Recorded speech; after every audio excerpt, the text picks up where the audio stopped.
So I will open the command mode cmd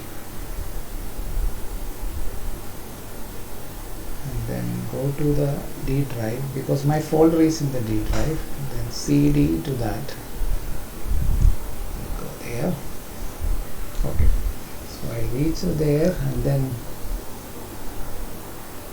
the program file name is piso.v. Piso means parallel serial out. It's going to be a register, so I right click and open with Notepad++. Okay, is it clear enough, this file view? Just confirm you are able to read it. Yes, sir. Okay, good. If required, I can make it maybe a little more bigger.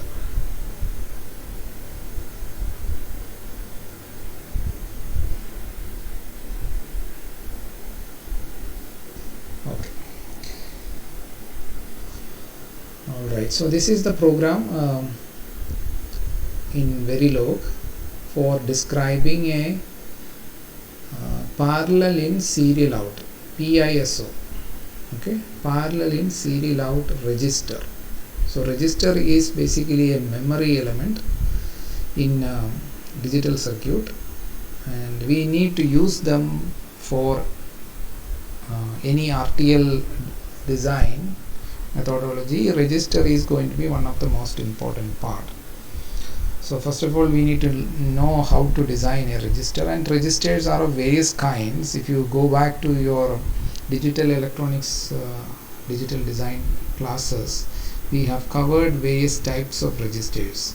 So one among them is parallel in serial out register. Okay, so what is basically parallel in serial out register? It is going to be a set of flip-flops. Mostly these registers are made of D flip-flop.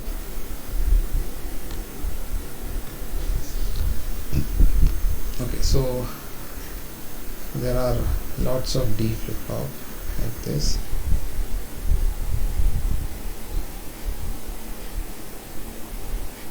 And they are arranged like this. If it's a 4-bit register, there will be 4 D flip-flop, and D flip-flop means it will have a clock, and the clocks we give them all same source will feed all this clock. So this is our clock input, and then we have, so if it is a parallel in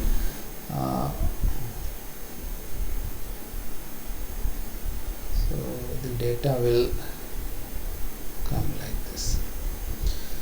And serial out means the output data may be either taken from the rightmost side or from the leftmost side. The one which I have designed, so this is our Q.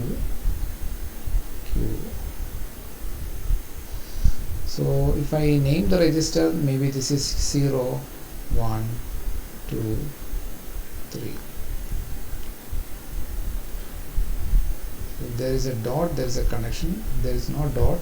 When it crosses, there is no connection. So Q2, okay, I don't need Q2. So I am taking my output.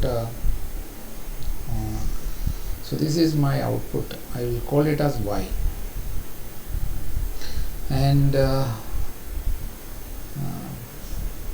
these are my input. So let's say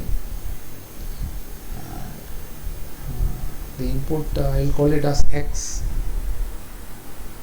So this is X0, X1, X2, X3, and then so if I put all of this in a block, then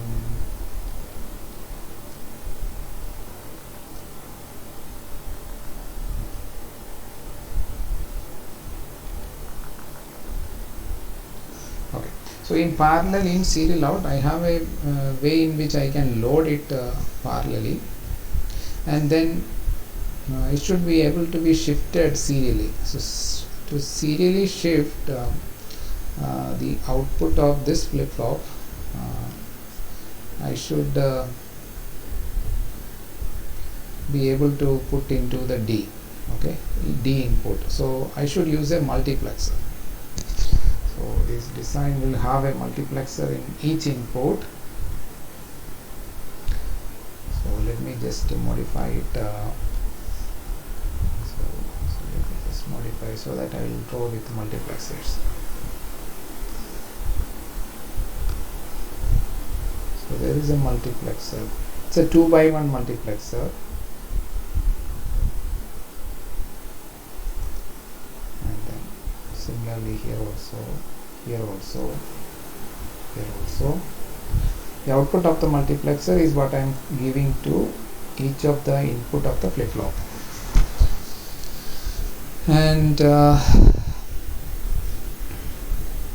the output Q2 will be going into the other input. So this is 0, 1, 0, 1, 0, 1. Multiplexer input, I am denoting it as 0, 1. And to the 1 I give say x3, sorry, so this is x2, x1, x0. So these are the parallel input, and then here I give 0. Okay, I will give 0 here, and then this output I will put it here, and then the output from here I will put it here, and similarly the output from Q2 I will put it here. So there are 3 connections for shifting the bits, but the lastmost input will not have any more register on the right side, so it will be fed with 0. And each of this multiplexer will have a select input. So this is the select input, and it is the same select input we give to each of the multiplexer. And at the outside I will call it as a load.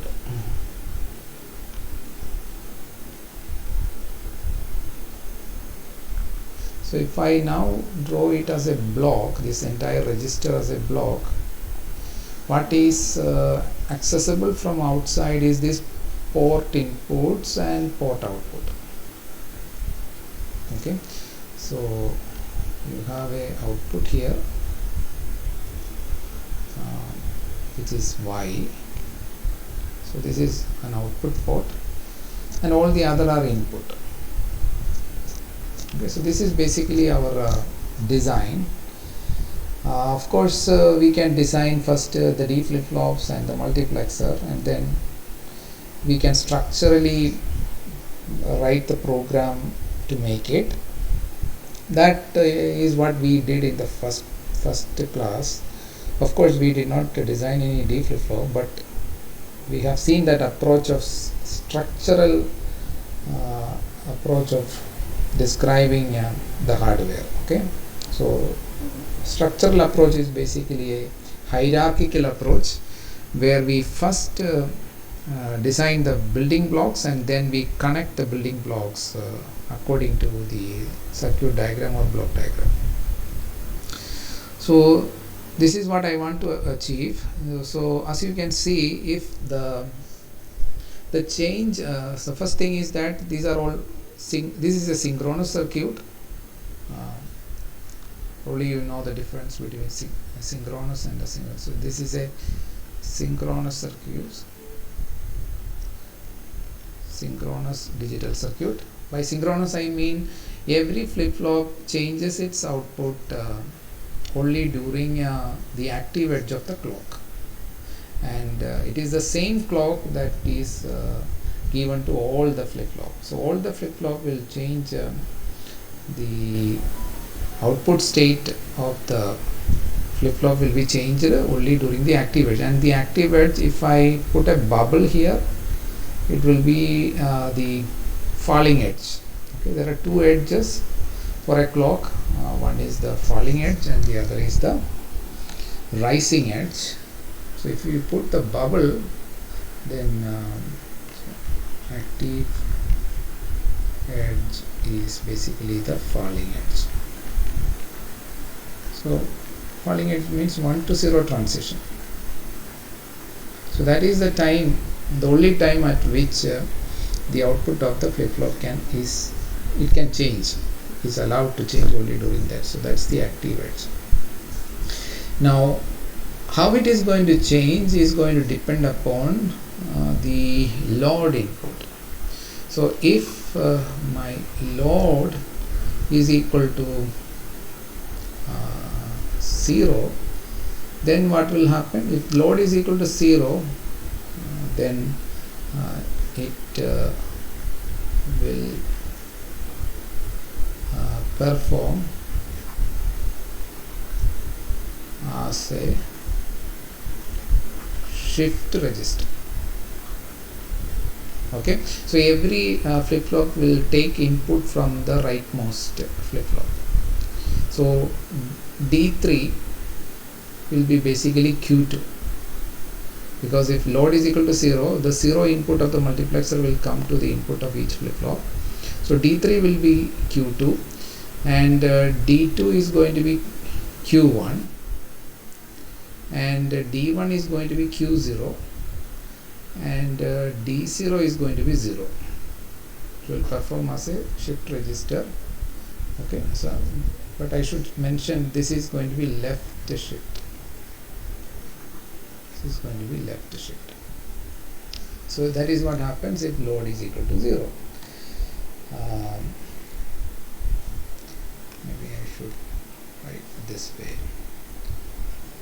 If load is equal to 0. If load is equal to 1, then what is going to happen? The multiplexer will choose X input. It will, the register, it means here this entire register will load the parallel input.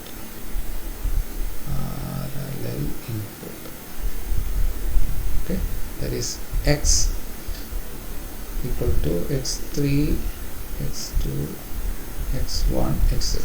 So this is the functionality. I am only telling you the functionality, but I gave you also some detail about the architecture.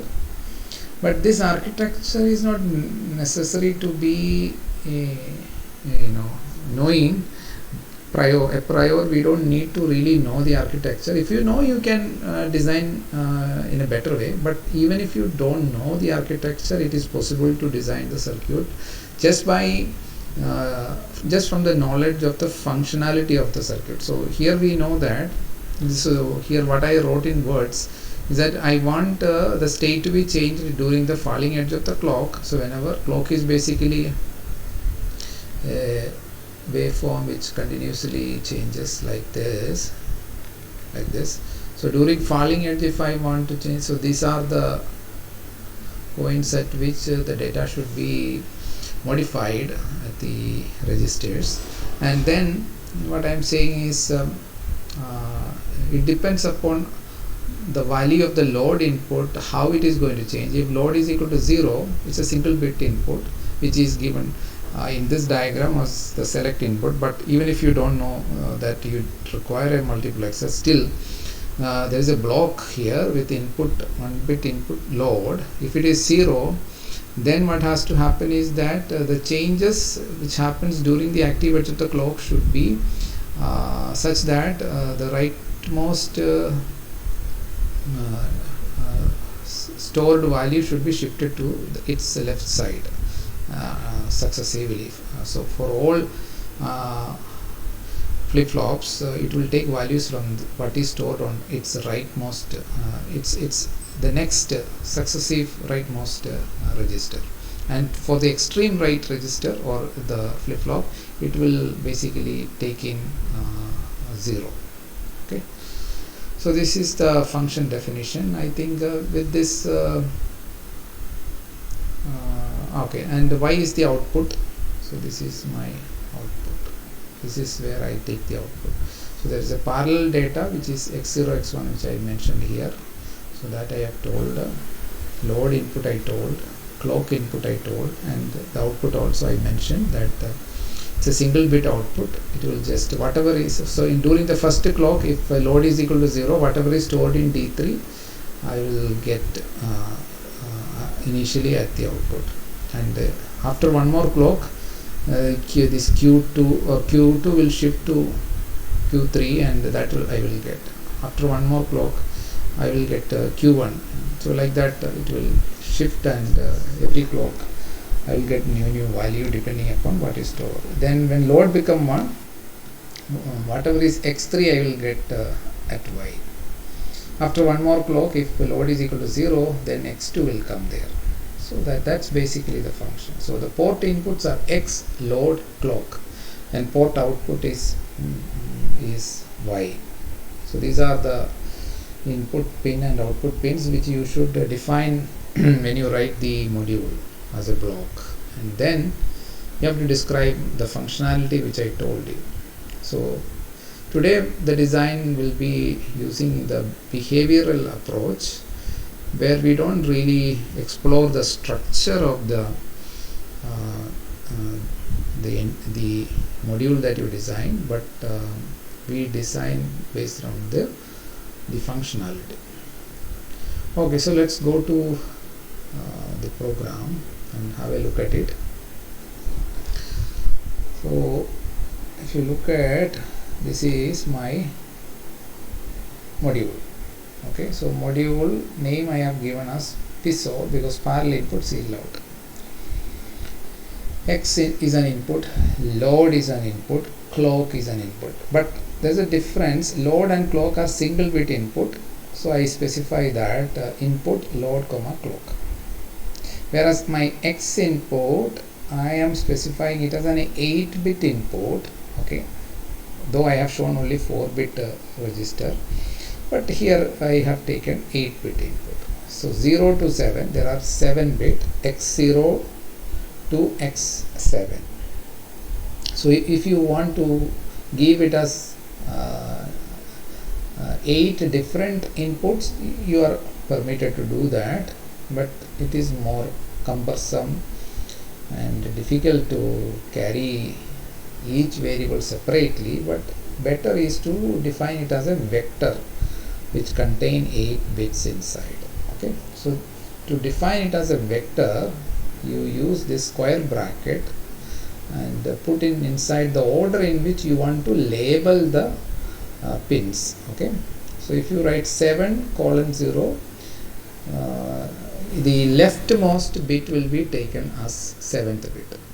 If you write 0 colon 7, then 0 will be labeling the leftmost bit. So depending upon how you want to label, you can put 7 colon 0 or 0 colon 7 in the bracket. But this is more preferable because this is how usually we represent the binary number. X0 means the LSB, X7 means the MSB, and MSB is always the leftmost and LSB is almost the rightmost. And it has 1-bit output which is the serial out, which is taken from the output of the leftmost, that is 7th or 0 to 7. So 7th or you can also say 8th. If I count from 1 to 8, the leftmost register output is my Y. So I defined these input output ports and specified whether they are input or output, whether they are vector or single bit, and then I enter into, after this line I am beginning my program or my specification, and you see that it is only this much. It is only this much. The functionality is achieved by just using this much lines. So short program we can write to describe a register. Even there could be better ways of doing it, but this is where I have done. So for that, first of all, I am defining a variable which is internal. it is not really available at the port, but it is an internal variable. And since this variable is going to be the output of my registers, I have to define it as reg type variable. Okay, if it is just a wire which need to be driven continuously by some flip-flops or some gates, then which doesn't require any storage capability, then I can define it as wire. But here I am not using wire. Wire is a net type and register is another type. Okay, which is so data can be either wire type or reg type. Okay, these are the two fundamental type of so depending upon whether you call it the data type as wire. Wire means just a wire, just a connection of wire between two components. So you can use wire type. But if you want the data type to be reg type means you are indirectly telling that I need a storage ability. That variable, if it is reg type, it has the ability to store, and it can only be modified by say a clock signal or some condition satisfied. Okay, so how that will change, we will specify later. And then I am saying now this line is an initial block. So in behavioral programming, you will always find an always block in the module, and another similar to always block, you have an initial block. You are familiar with initial block because in the test bench we use initial block usually, but I am specifying additionally an initial block in the main program, but this will not be utilized for synthesis. Okay, this is basically keeping in mind about the simulation which is to come. So this is actually a variable inside the entity, and when you simulate this entity or this module, I should know where from I should start my simulation. Okay, the flip-flop, what is the initial content of this flip-flop?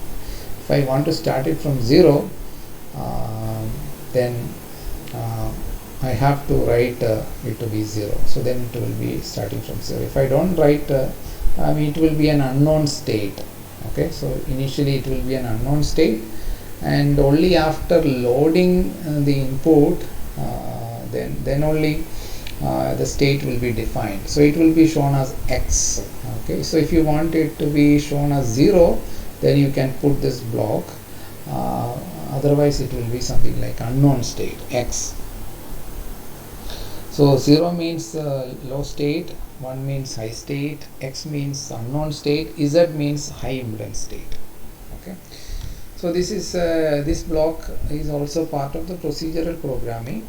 So whatever value you need to assign in the initial part, that you can put. So this is an internal variable, that is why I am assigning it here, not in the test bench. Okay, but if it is an external variable, like a register, then I can actually assign it, if it is an input port or something like that, then in the test bench I can do that. So like we can write like in the initial, so clock equal to 1 I can put, because clock is a external input to the major block, and similarly X input I can specify, load input I can specify, and this is another variable I have defined, which is available only in the test bench. Okay, so so whatever is the port input of the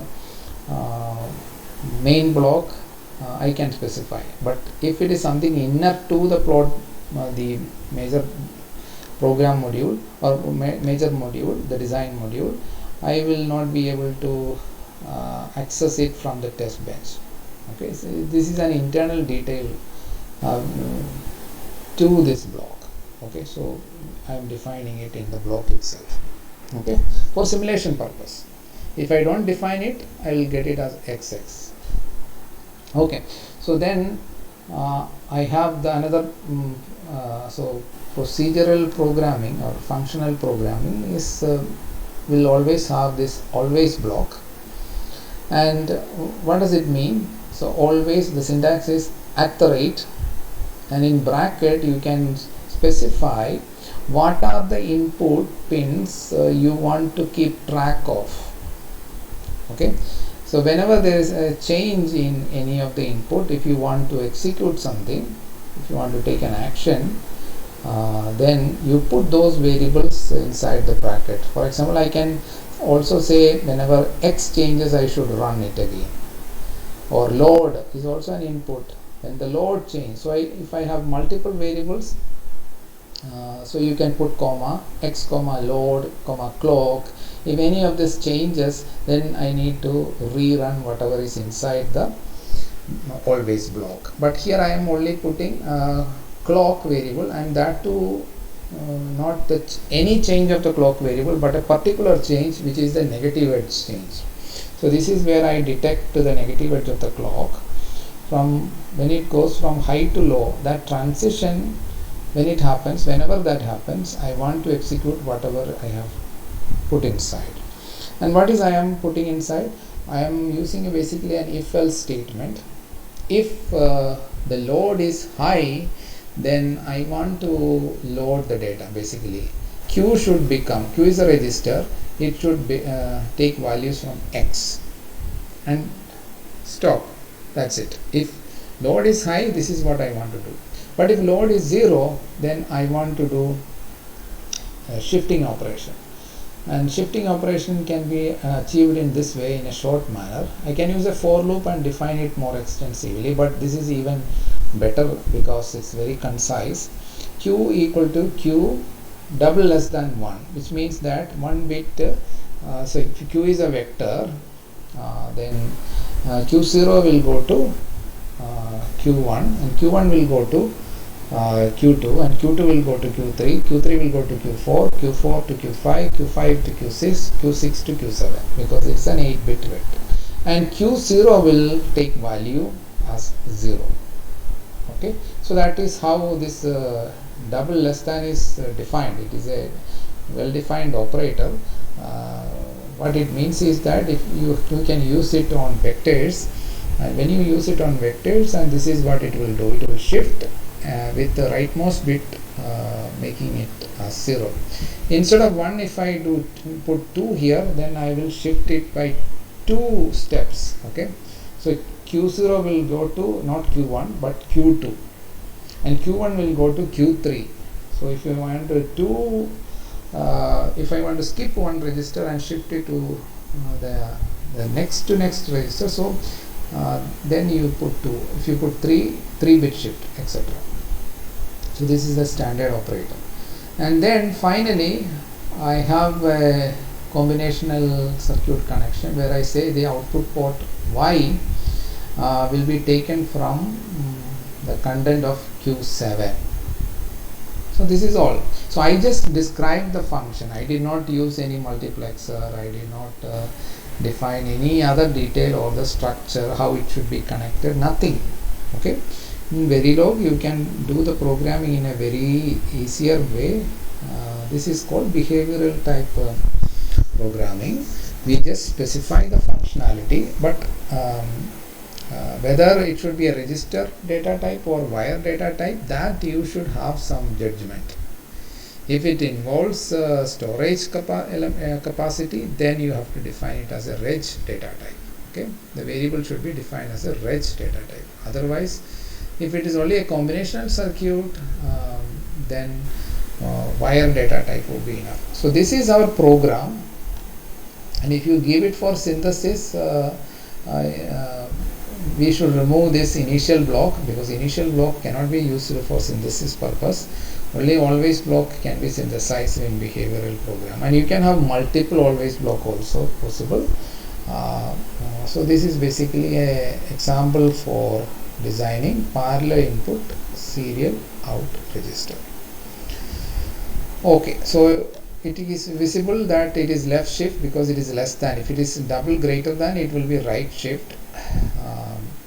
So you can have right shift also possible, left shift also possible, parallel loading is also possible. If you want to parallel out, you have to make a corresponding modification. So I am going to today give you an exercise where you will design what is called as a universal register. Okay, so I am showing only one type, but you have to design a register. Basically it will contain only all this type of function, but you need to know the functionality properly. The functionality for a universal register is that it should be able to operate as should be able to be configured as any of the four type of register. That means it could be operated as a parallel in parallel out register, serial in parallel out register, parallel in serial out like this, or serial in serial out. Okay, so these are the four versions, all the four in one.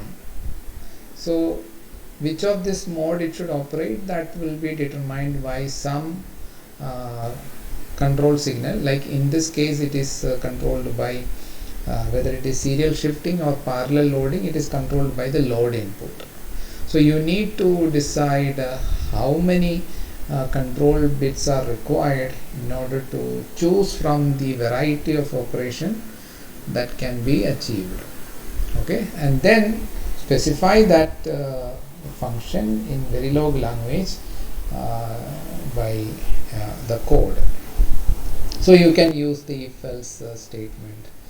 Okay, and write the program. Okay, so I'm not going into how to write, that is your assignment, that is going to be your experiment. But now I will move into the test bench. So to test what you initialize.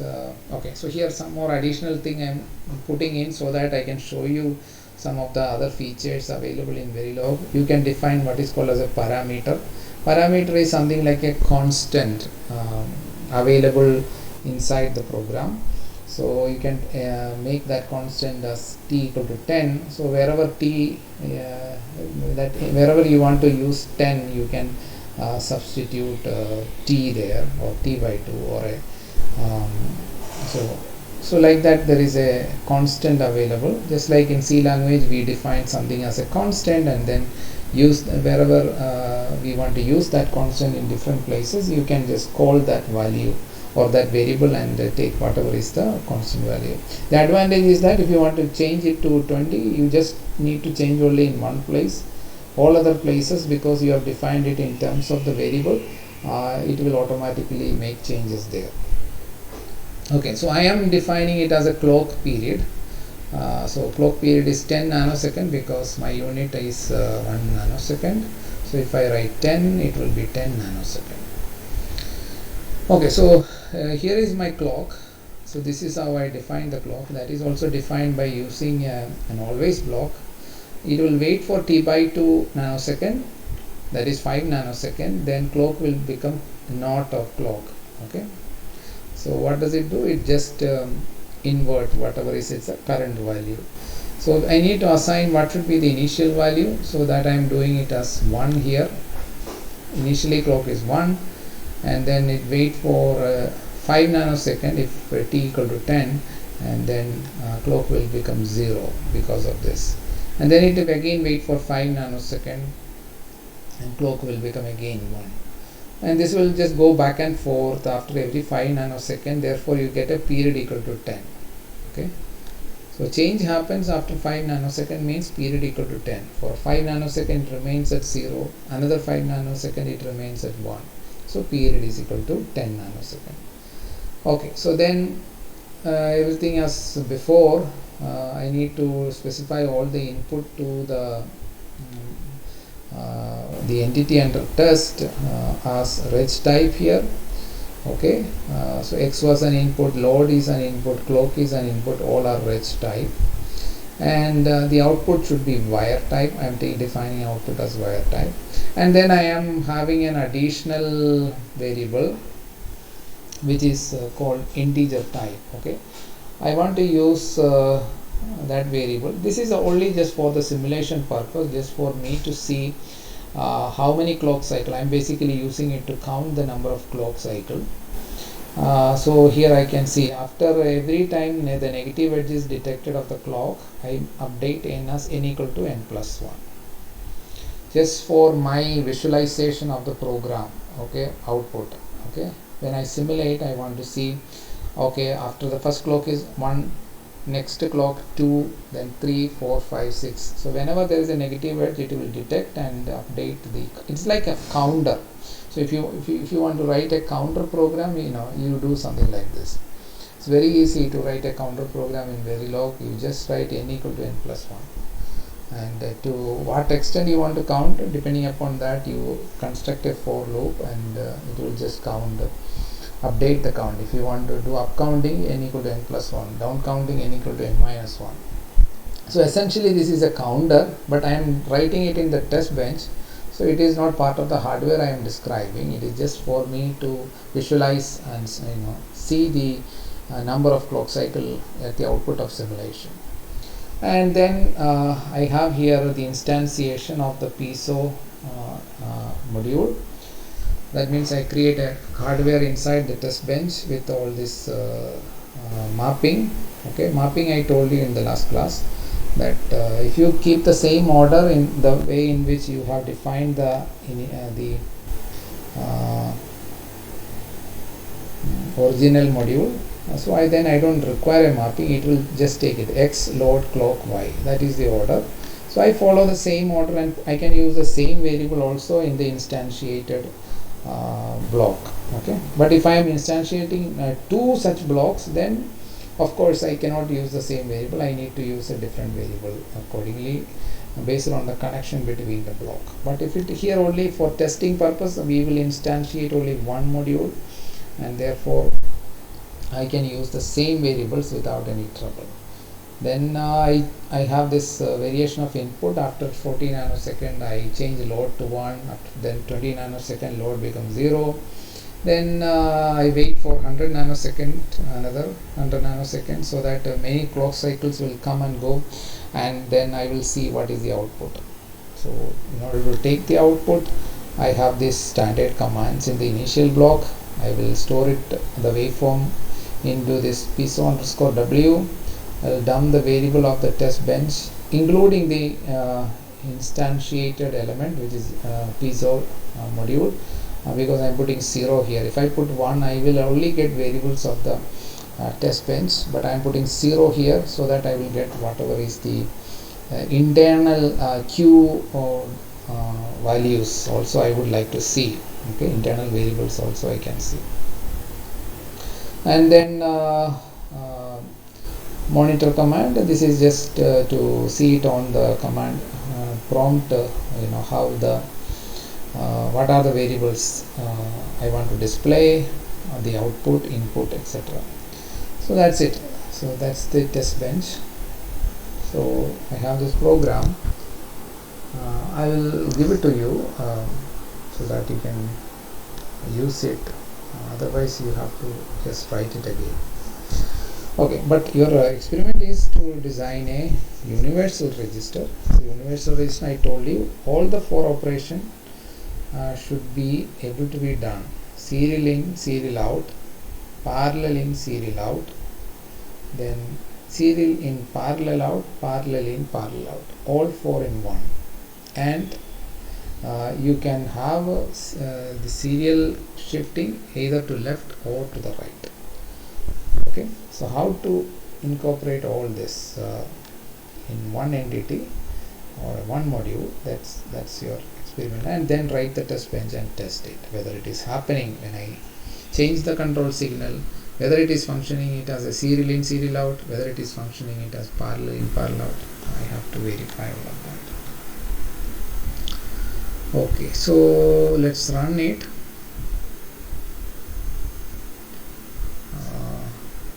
So the command probably you know. For running it, you type iverilog, then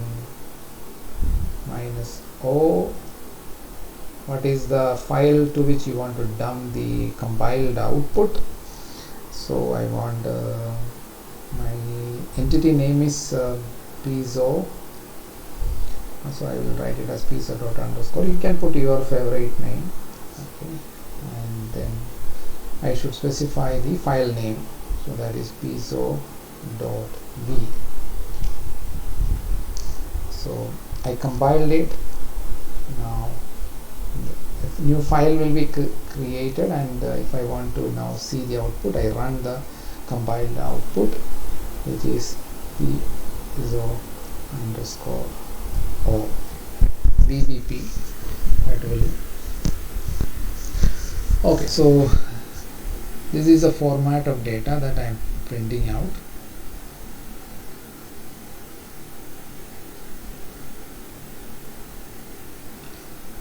Because the program actually run up to some 150 units of time, but my clock signal is only with a period of 10, so there are lots of cycles. So whenever there is a change in any of this, I'm printing it out, the variation.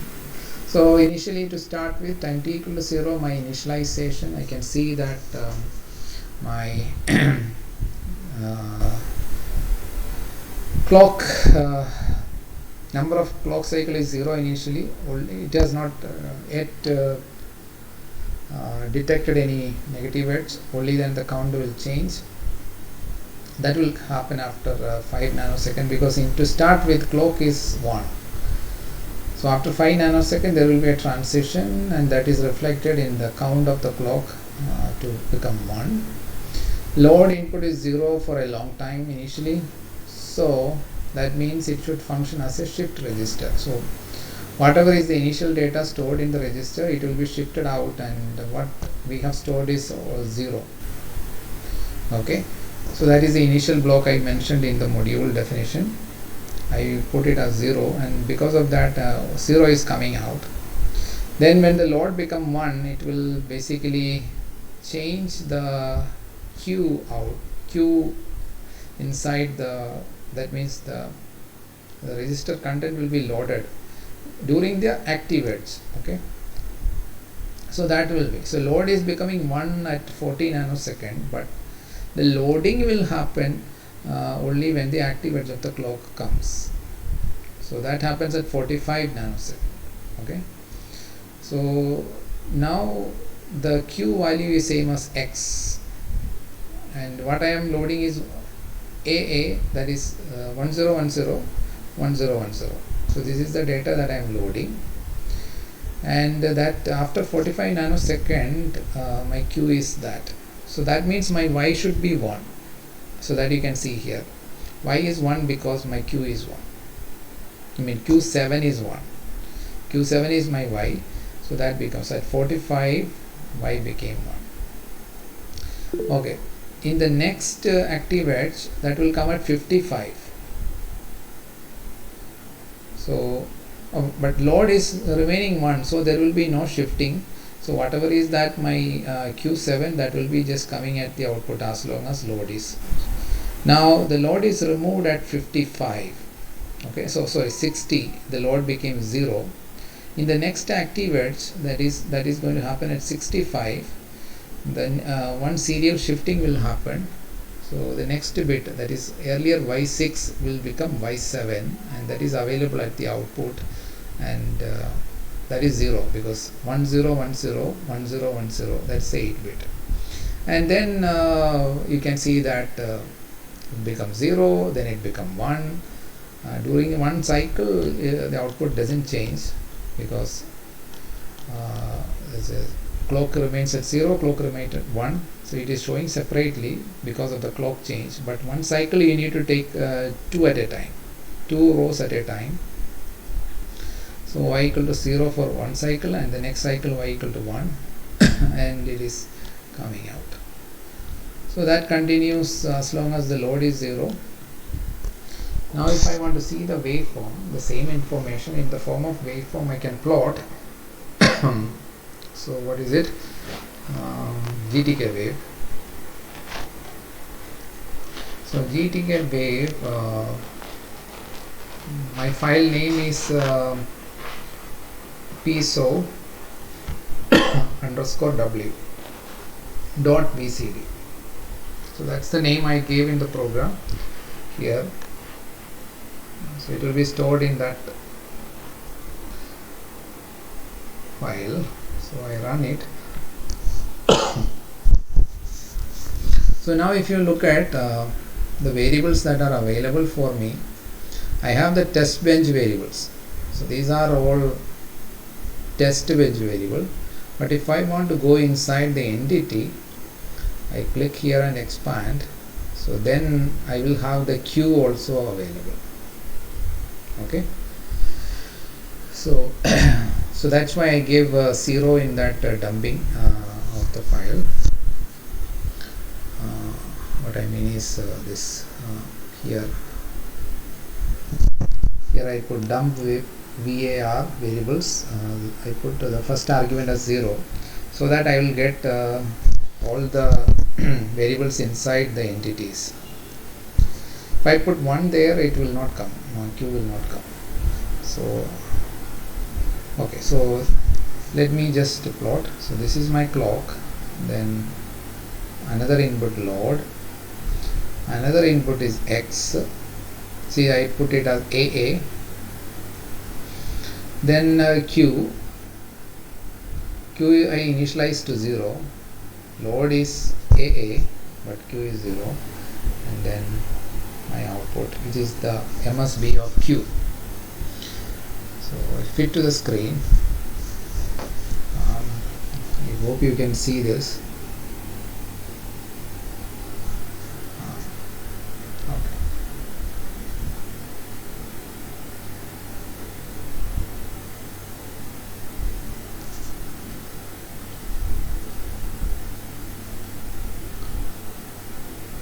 Okay, so these are the first line is the clock.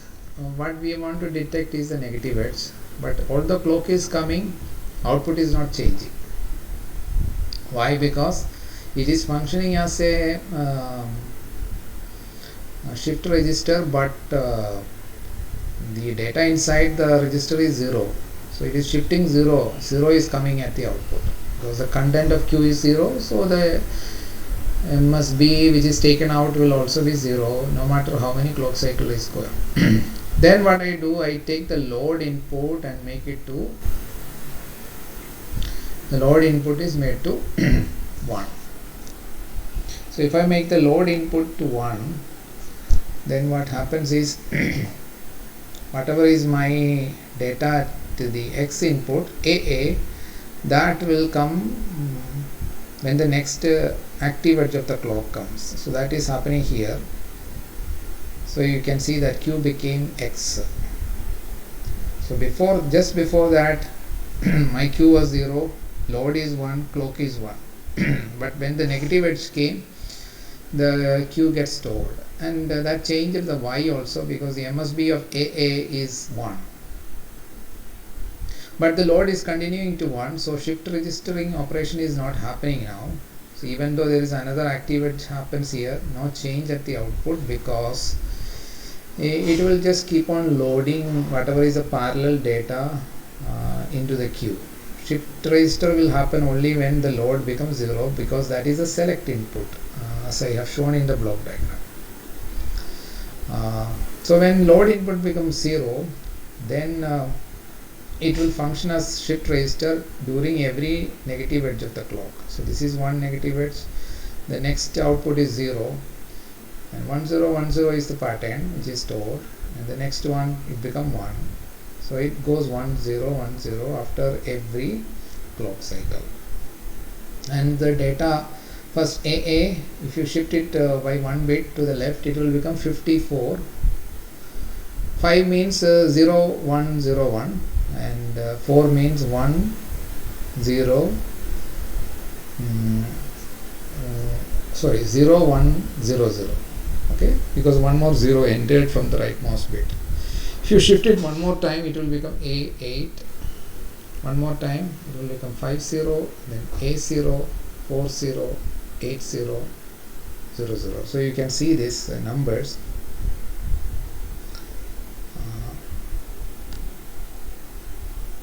So what I stored is basically 1 0 1 0 1 0 1 0 So this is the data item. So this is at initial, before shift raised operating. This is what I loaded into queue, and after one shift it will become 1 bit, it will shift. Everything is shifted by 1 bit. So 0 1 0 1 0 1 0 0. So what is this? So this is basically AA. This is what? 5 and 4. So this is 4 and this is 5.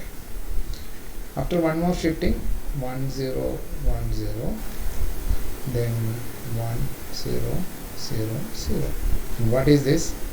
This is A8. One more shift, it will become 0 1 0 1, which is 5, and this will become 0 0 0 0. So this will become 5 0. And so that is how it changes. AA 5A A8 50. So if you look at here, AA 54 A8 50, and then it goes to A0 A4 etc. So, and once everything is shifted and completely came out, all the non-zero value comes out, then 0 will keep on entering, and then onwards my Y will be 0. So that is the verification of the VHDL program description. We have verified. So now I will give you your experiment number 2.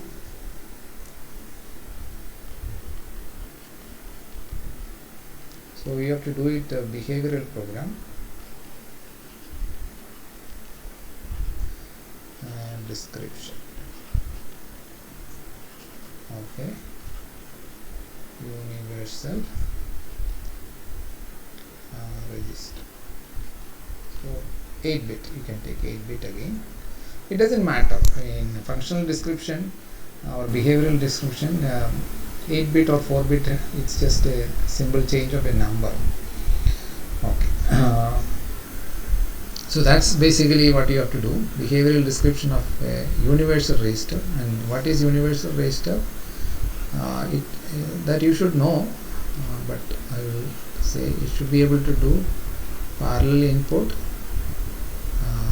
plus parallel in serial out plus serial in serial out plus serial in parallel out. All the 4. Okay, operation 4 operations combined.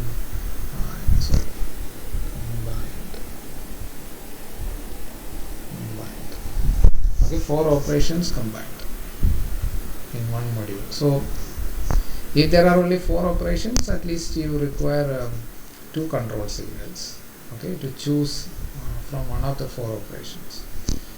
And if you go with a hierarchical description, then you need a multiplexer at the input of each.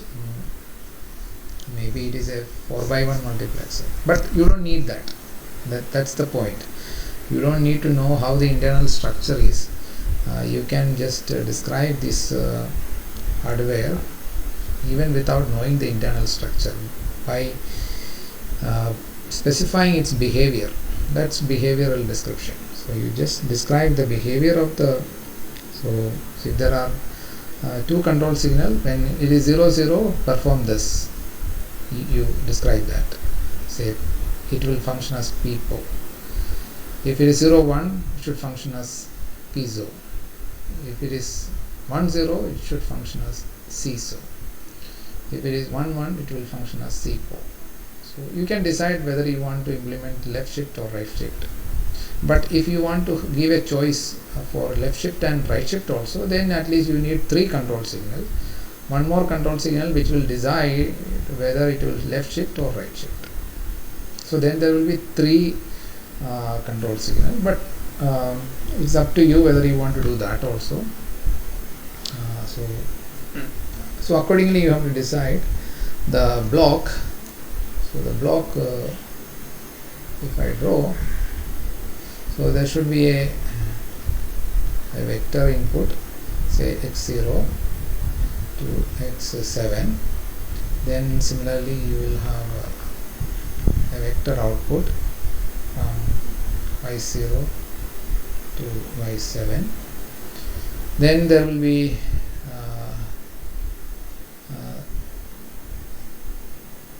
serial in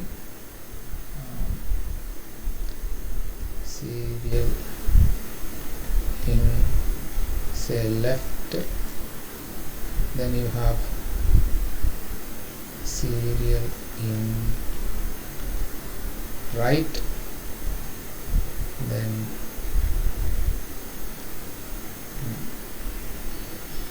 clock, and then you have control signals, say A B, to choose from the 4 operation, and another control signal for direction.